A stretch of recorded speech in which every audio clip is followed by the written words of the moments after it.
বর্তমান সরকারের উদ্দেশ্যে আমাদের শুধু একটি দাবি, সংক্ষিপ্ত একটি দাবি, সেটি হচ্ছে আপনারা রাষ্ট্র সংস্কারের নামে যেটি করছেন করেন, রাষ্ট্রের কল্যাণের জন্য যা ভালো মনে করবেন করেন, কিন্তু রাষ্ট্রের সংবিধানে যেন ইসলাম বিরোধী কোনো কিছু স্থান না পায়। সেকুলারিজমের নামে, ধর্মনিরপেক্ষ মতবাদের নামে বাংলাদেশের মুসলমানদের ইসলামিত্বকে ধ্বংস করার চেষ্টা করা যাবে না। বাংলাদেশের স্বাধীনতার একমাত্র রক্ষা কবচ হচ্ছে ইসলাম।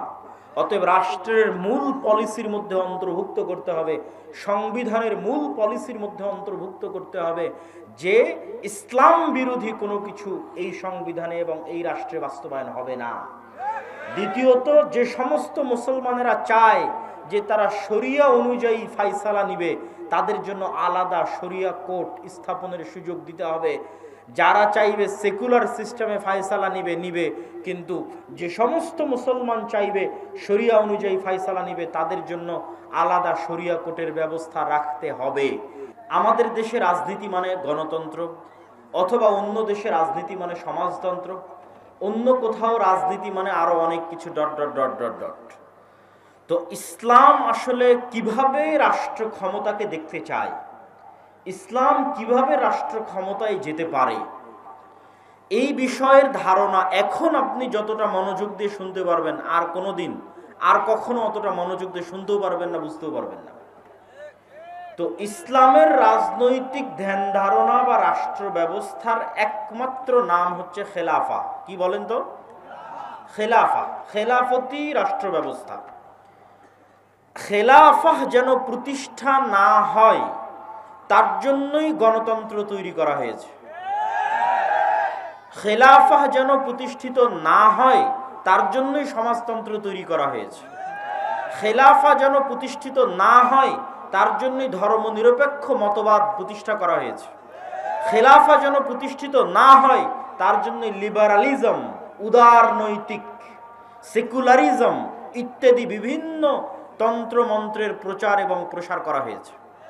তাহলে যেই তন্ত্রমন্ত্রের জন্মই হলো ইসলাম যেন ক্ষমতায় না যেতে পারে, সেই জন্য সেই তন্ত্রমন্ত্র দিয়ে কিভাবে ইসলাম প্রতিষ্ঠা হবে? সেটি কি তো তৈরি করা হয়েছে যেন ইসলাম ক্ষমতায় না যেতে পারে। তো তাহলে বলবেন যে আপনারা বক্তব্য দিতে আসলেই এগুলোর বিরোধিতা করেন, তাহলে ইসলাম ক্ষমতায় যাবে কিভাবে? আর এগুলো কেন ভ্রান্ত সেটি আমরা বুঝবো কিভাবে? সম্মানিত উপস্থিতি, আজকের যারা ক্ষমতায় আছে তারা কি গণতান্ত্রিক পদ্ধতিতে নির্বাচিত হয়েছে? একটু কথা বলতে হবে। গণতান্ত্রিক পদ্ধতিতে নির্বাচিত হয়েছে? হয়নি। আজকের ক্ষমতায় আসার জন্য, এই পট পরিবর্তনের জন্য সাধারণ ছাত্র জনতা, গ্রাম থেকে উঠে আসা সাধারণ ধর্মপ্রাণ মুসলমান, তাদের কুরবানি, তাদের জীবন সবচেয়ে বেশি গেছে। যেমন আপনাদের রংপুর বিভাগের আবু সাইদ, তাদের মতো ন্যূনতম দিনের জ্ঞান আছে বলেই রংপুর বিভাগের আবু সাইদের বাবা বলেছে যেন আমার ছেলের কোনো ভাস্কর্য তৈরি না হয়, মূর্তি তৈরি না হয়। এবং আবু সাইদের ফেসবুক পোস্টে গেলে দেখবেন বহু বক্তব্য শায়েখ আব্দুর রাজ্জাক বিন ইউসুফের শেয়ার দেওয়া আছে, এখনো গিয়ে চেক করতে পারেন। এবং আমি আমাদের মাসিক আল ইতিসামের সম্পাদকীয়তেও তুলে ধরেছি নভেম্বর মাসের। তো এই যে হাজার হাজার ছাত্র জনতা, ধর্মপ্রাণ মানুষ জীবন দিল, কিন্তু বর্তমান রাষ্ট্র ক্ষমতায় তাদের কোনো ক্ষমতা দেখতে পান নাই। তাহলে বর্তমান রাষ্ট্র ক্ষমতা কাদের কাছে আছে? এনজিও আলাদের কাছে আছে। এই জন্য কেউ কেউ এই সরকারকে একত্রিত করে নাম দিয়েছে এনজিও গ্রাম সরকার, মানে ব্রাক এনজিও আর গ্রামীণ ব্যাংক, তো এনজিও গ্রাম সরকার। আমি এই সরকারের সমালোচনা করছি না, আপনাকে বুঝাচ্ছি, আপনাকে বুঝতে হবে যে 2000 সাধারণ ছাত্র জনতা প্রাণ দিল, কিন্তু ক্ষমতায় তাদের সিদ্ধান্ত গ্রহণের কোনো জায়গা নাই। ছাত্ররা দাবি করলো আমরা রাষ্ট্রপতি চাই না, একবার ছাত্ররা দাবি করলো আমরা ইসকন নিষিদ্ধ চাই, একবার দাবি করলো অমুককে উপদেষ্টা চাই না, কেমনে উপদেষ্টা হয়ে গেছে জানি না, কোনো কথার ভ্যালু নাই। মানে এখন যারা ছাত্রদের দায়িত্ব পালন করতেছে তাদের কথার কোনো গুরুত্ব নাই, মানে রাষ্ট্রে তাদের স্টেক নাই। তাহলে রাষ্ট্রে স্টেক আছে কাদের? ক্ষমতা কাদের?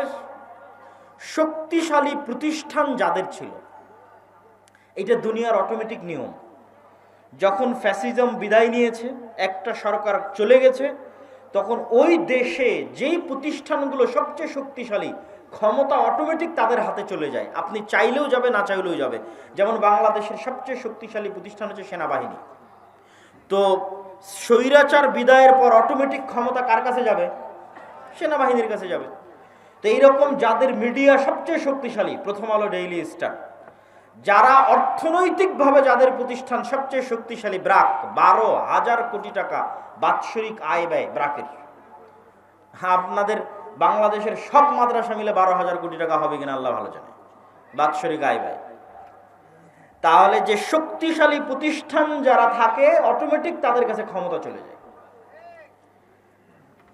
তো মুসলমানদের শক্তিশালী প্রতিষ্ঠান নাই, মুসলমানদের প্রতিনিধিত্ব করবে এরকম শক্তিশালী কোনো মিডিয়া নাই, মুসলমানদের প্রতিনিধিত্ব করবে এরকম শক্তিশালী কোনো অর্থনৈতিক প্রতিষ্ঠান নাই, মুসলমানদের প্রতিনিধিত্ব করবে এরকম শক্তিশালী কোনো জাতীয় প্রতিষ্ঠান নাই, যারা মুসলমানদের প্রতিনিধিত্ব করবে জাতীয় পর্যায়ে, মেইন স্ট্রিমে নাই।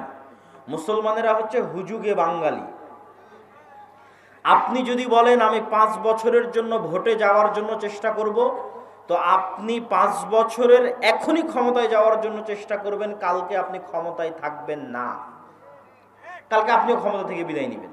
কিন্তু যদি আপনি বলেন যে না, আমি শক্তিশালী প্রতিষ্ঠান তৈরি করব আগামী 50 বছরকে সামনে রেখে, আগামী 100 বছরকে সামনে রেখে, তো এরকম হাজারো শাসক আসবে যাবে, কিন্তু আপনার শক্তিশালী প্রতিষ্ঠানের কারণে ক্ষমতায় আপনার স্টেক চিরস্থায়ী হবে।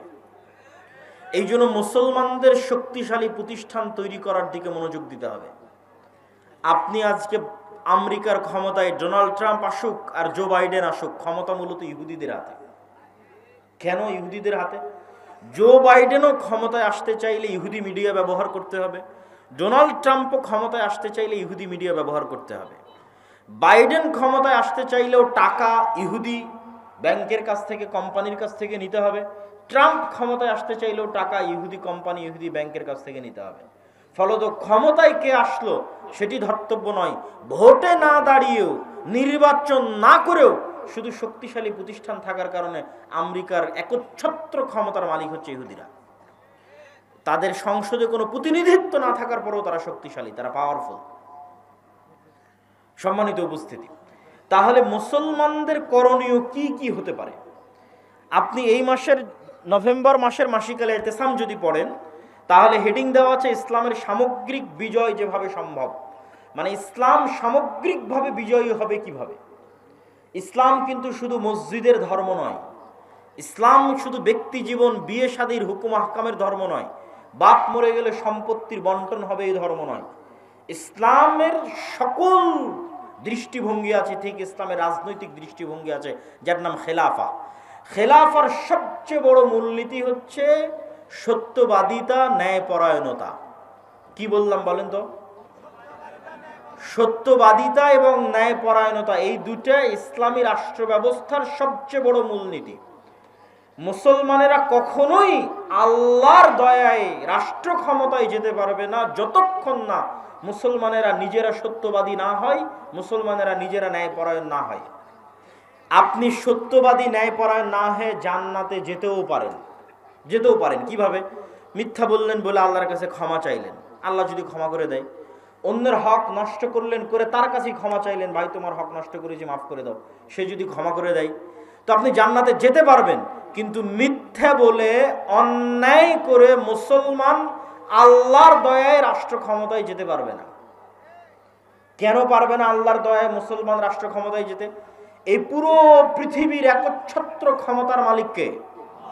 কুলিল্লাহুম্মা মালিকাল মুলকি তুতিল মুলকা মান তাশা ওয়া তানজিউল মুলকা মিম্মান তাশা। আল্লাহ এই পৃথিবীর একচ্ছত্র ক্ষমতার মালিক, যাকে ইচ্ছা তাকে রাজত্ব দেন, যাকে ইচ্ছা তার কাছ থেকে রাজত্ব ছিনিয়ে নেন। ছিনিয়ে নেওয়া মানে লোহাকে চট বা ছালার মধ্যে ঢুকানোর পর লোহাকে টান দিলে যেমন চট ছালার ছাল বাকলা উঠে আসে, এটার নাম ছিনিয়ে নেওয়া। আল্লাহ এভাবে রাষ্ট্র ক্ষমতা ছিনিয়ে নেয়। চিরস্থায়ী রাষ্ট্র ক্ষমতার মালিক আল্লাহ, বাকি সবাই ক্ষণস্থায়ী। তো আল্লাহ পৃথিবী চালায় কি দিয়ে? আল্লাহর সবচেয়ে বড় গুণ হচ্ছে ইন্নী হারামতু যুলমা আলাইয়া, আমি অত্যাচারকে আমার উপর হারাম করেছি। অথচ আমি আজিজ, মানে মহাপরাক্রমশালী, যা ইচ্ছা তাই করতে পারি, যা ইচ্ছা, কেউ জিজ্ঞেস করার নাই, এখনই যা ইচ্ছা তাই করতে পারবে। করে না কেন? আজিজুন হাকিম, ক্ষমতা থাকার পরেও তিনি প্রজ্ঞাময়, এই জন্য ন্যায় বিচার করেন। প্রত্যেকটা বান্দা, পশু পাখি, কীট পতঙ্গ, পঙ্গপাল, সবার সাথে আল্লাহ কি করেন? ন্যায় বিচার করেন। আর এই পুরো পৃথিবী তিনি নিষ্ঠার সাথে, সঠিক মানদণ্ডের সাথে, সূর্যকে কখন উঠতে হবে, চন্দ্রকে কখন ডুবতে হবে, রাত কখন হতে হবে, দিন কখন হতে হবে, বৃষ্টি কখন হতে হবে, কে কখন মারা যাবে, কার কখন জন্ম হবে, প্রত্যেকটা বিষয় পুঙ্খানুপুঙ্খ রূপে সাজানো আছে এক নিখুঁত মানদণ্ডে, ন্যায় বিচারে, ন্যায় নিষ্ঠার সাথে, সত্যবাদিতার সাথে আল্লাহ পৃথিবী চালান। এখন আপনি চাচ্ছেন ইসলামের নামে ক্ষমতা, মানে আপনাকে কার দয়ায় ক্ষমতায় আসতে হবে একটু বুঝেন। আমি চাচ্ছি যে আমি ইসলামের নামে ক্ষমতায় যাব, মানে ইসলামকে ক্ষমতায় নিয়ে যাব, তো আমাকে কার দয়ার দরকার হবে? আল্লাহর দয়া। তো আল্লাহ তার ক্ষমতা বন্টন করে রেখেছেন ন্যায় পরায়ণতা, ন্যায় বিচারের সাথে। আর আপনি আপনার বোনের সম্পত্তি দিয়েছেন ওই জায়গাতে যেখানে জমির দাম কম, দিয়েছেন না দেননি? আপনি আপনার বোনের সম্পত্তি, আপনার বোন আপনাকে না বলে বিক্রি করে দিয়েছে, এই জন্য মন খারাপ করে বোনকে আপনি আর আপনার বাড়িতে জায়গা দেন না। তো আল্লাহ ওই সম্পত্তি আপনার বোনকে দিয়ে গেছে, কিন্তু এই সম্পত্তির উপর আপনি অধিকার খাটাচ্ছেন। আপনি হচ্ছেন অন্যায় পরায়ণ।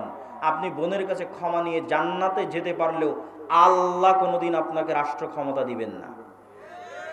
গোলাম গোলামই থাকবেন। অসংখ্য পদে পদে মুসলমানেরা রাষ্ট্র ক্ষমতায় যেতে পারছে না কেন? মুসলমানেরা মনে করেছে আমি বাহ্যিক যে ইবাদতগুলো আছে, বাহ্যিক ইবাদতগুলো দিয়ে মানুষকে ফাঁকি দিব, আল্লাহকে ফাঁকি দিব। এর নাম মুনাফিকি। এর নাম কি? মুনাফিকি। বাহ্যিক ইবাদত কি? সালাত, সিয়াম, হজ, যাকাত, এগুলো বাহ্যিক ইবাদত। সে আসলে চোর, সে আসলে মিথ্যুক, সে আসলে বাটপার, কিন্তু সেই বাহ্যিক ইবাদত দিয়ে তার মুনাফিকি ঢাকতে চায়। রাসূলুল্লাহ সাল্লাল্লাহু আলাইহি ওয়াসাল্লাম বলেছেন, আরবাউন মান কুন্না ফীহি, চারটা বৈশিষ্ট্য যার মধ্যে থাকবে, মুনাফিকান খালিসা, সে নিখুঁত মুনাফিক। এক, ইযা হাদ্দাসা কাযাবা, কথা বললে মিথ্যা বলে, ওয়া ইযা ওয়া'আদা আখলাফা, ওয়াদা করলে ভঙ্গ করে, ওয়া ইযা তুমিনা খানা, আমানত রাখা হলে খেয়ানত করে। আমানত কি? ওসির দায়িত্ব আমানত, ডিসির দায়িত্ব আমানত, প্রধানমন্ত্রীর দায়িত্ব আমানত, প্রিন্সিপালের দায়িত্ব আমানত, আপনি ভাই এটাও আমানত, আপনি পিতা এটাও আমানত, আপনি মেম্বার চেয়ারম্যান এটাও আমানত, আপনি এসিল্যান্ড সাব রেজিস্ট্রার এটাও আমানত। এই প্রত্যেকটা দায়িত্ব হচ্ছে আমানত। আমানতের খেয়ানত করে, এরা হচ্ছে খাঁটি মুনাফিক। তো এই যে খাঁটি মুনাফিক, এই মুনাফিকিটা ঢাকতে ও হজ করতে যায়। বুঝেননি মনে হয় আমার কথা? খাঁটি মুনাফিক, কিন্তু মুনাফিকি ঢাকতে জালসার অতিথি হয়ে দান করে নিজেকে দানবীর দেখাতে চায়। করেনি, প্রশ্ন ফাঁস করে বলছে আমি এই টাকা আল্লাহর রাস্তায় দান করলাম। আমরা আলেম সমাজ ব্যর্থ, বুঝাতে পারিনি যে ইসলাম কাকে বলে, এটা বুঝাতে পারিনি। সে মনে করে নিয়েছে ইসলাম মানে আমি সালাত আদায় করলাম, আমি হজ পালন করলাম, আমি সিয়াম পালন করলাম, বাহ্যিক আমল ঠিক, তো আমি ঠিক। কিন্তু ও তো মুনাফিক। আল্লাহর নবী বলছেন মুনাফিক। তাকে যে দায়িত্ব দেওয়া হয়েছে, দায়িত্ব খেয়ানত করেছে, কিন্তু সেই মুনাফিকি ঢাকতে ও নিজেকে দানবীর দেখিয়েছে। মুনাফিকি ঢাকতে মানুষের সামনে বলেছে আমি তাহাজ্জুদের সালাত আদায় করি। তো এই ধরনের দুই নম্বরই, বাটপারি, অন্যায়কারী, দুর্নীতিবাজদের আল্লাহ কখনোই তার দয়ায় রাষ্ট্র ক্ষমতা দিবেন না। মুসলমানেরা যদি বলে গোলাম থাকবো না, ক্ষমতা চাই, তাহলে প্রথমত সত্যবাদী হতে হবে, ন্যায় পরায়ণ হতে হবে, আল্লাহর নবীর মতো। মুহাম্মদ সাল্লাল্লাহু আলাইহি ওয়াসাল্লাম মক্কায় অন্য কোনো কিছুর জন্য প্রসিদ্ধ ছিলেন না। সত্যবাদিতার জন্য প্রসিদ্ধ ছিলেন, আমানতদারিতার জন্য প্রসিদ্ধ ছিলেন, ন্যায় পরায়ণতার জন্য প্রসিদ্ধ ছিলেন। তার ন্যায় পরায়ণতা, আমানতদারিতা, সত্যবাদিতার অসংখ্য ঘটনা শোনানো যাবে, কিন্তু এতটুকু বলে শেষ করি, আল্লাহর নবী যদি সত্যবাদী, আমানতদার, ন্যায় পরায়ণ না হতেন, তাহলে আবু সুফিয়ান কোনোদিন তার হাতে ইসলাম গ্রহণ করত না। আবু সুফিয়ান আল্লাহর নবীর চিরশত্রু, কিন্তু আবু সুফিয়ান জানে যে মুহাম্মদ সাল্লাল্লাহু আলাইহি ওয়াসাল্লাম সত্যবাদী। আবু সুফিয়ান জানে যে মুহাম্মদ সাল্লাল্লাহু আলাইহি ওয়াসাল্লাম ন্যায়পরায়ণ। সম্মানিত উপস্থিতি, তাহলে মুসলমানেরা যদি চায় রাষ্ট্র ক্ষমতায় যেতে, এক, ব্যক্তিগত জীবনে সত্যবাদী হতে হবে, ন্যায়পরায়ণ হতে হবে। ন্যায়পরায়ণ হওয়া খুবই কঠিন। বহু সালাফে সালিহিন বিবাহ করেননি, স্ত্রীর সাথে ন্যায়পরায়ণতা করতে পারবেন না এই ভয়ে। জিজ্ঞেস করেন আপনি নিজেকে, আমি নিজেকে যদি জিজ্ঞেস করি, প্রত্যেকটা মানুষ যদি নিজেকে জিজ্ঞেস করে সে তার স্ত্রীর সাথে ন্যায়পরায়ণ কিনা, উত্তর দিতে পারবে না সে ন্যায়পরায়ণ কিনা। স্ত্রীর সাথে ন্যায়পরায়ণ কিনা এই হিসাব দিতে কিয়ামতের মাঠে ফেঁসে যাবেন আপনি। বোনের সাথে ন্যায় বিচার করেছেন কিনা এই হিসাব দিতে কিয়ামতের মাঠে ফেঁসে যাবেন। আমরা বাঙালিরা আমাদের প্রত্যেকটা ধাপে ধাপে চরম দুর্নীতিবাজ। প্রত্যেকটা AC land sub registrar, 90% AC land sub registrar, OC, DC, নামাজি, আল্লাহওয়ালা, হাজি, উমরাকারী, কিন্তু নিজ নিজ দায়িত্বে আমানতের খেয়ানতকারী, মানে সব মুনাফিক। মুনাফিকই ঢাকতেই বাহ্যিক ইবাদতগুলো করছে। এরা আজীবন গোলাম থাকবে, এদের পরবর্তী প্রজন্ম গোলাম থাকবে। স্বাধীন হতে চাইলে, মুক্ত হতে চাইলে ন্যায় বিচারক হতে হবে, সত্যবাদী হতে হবে, ন্যায়পরায়ণ হতে হবে, তাহলে স্বাধীন হবে, বাংলাদেশ স্বাধীন হবে। 3 নাম্বার, ইসলামকে যদি রাষ্ট্র ক্ষমতায় নিয়ে যেতে চান, তাহলে মুসলমানদেরকে তাদের কলোনিয়াল মাইন্ড সেট আপ, 190 বছর ব্রিটিশদের অধীনে আমরা যে গোলামীর জীবনযাপন করেছি, এই কলোনিয়াল মাইন্ড সেট আপ থেকে বের হয়ে এসে আপনাকে কট্টর হতে হবে নিজের দিনের উপর। নিজের দিনের উপর কট্টর হতে কেন বললাম? সারা পৃথিবী তার দিনের উপর কট্টর হচ্ছে, সারা পৃথিবী। আপনি ইহুদিদেরকে দেখেন, তারা তাদের দিনের উপর শতভাগ কট্টর, পৃথিবীর কাউকে পরোয়া করে না, কোনো কম্প্রোমাইজ নাই, তার দিন সে পালন করবে। পাশের ভারতকে দেখেন, হিন্দুত্ববাদী তার নামে, উগ্রবাদী তার নামে 10 বছর থেকে ভারতে ক্ষমতায় আছে। তারা তাদের নিজের দিনের উপর শতভাগ 100% কট্টর, কট্টর ও কঠোর। তারপরও মানুষ তাদেরকে সন্ত্রাসী বলতেছে না, জঙ্গি বলতেছে না। আর মুসলমান শুধু পেয়েছে কম্প্রোমাইজ করা, আর কিছু না। মুসলমান শুধু নিজেকে সাধু দেখাতে চায় পৃথিবীর কাছে, বলে আমি অনেক বড় সেকুলার, আমি অনেক বড় লিবারেল।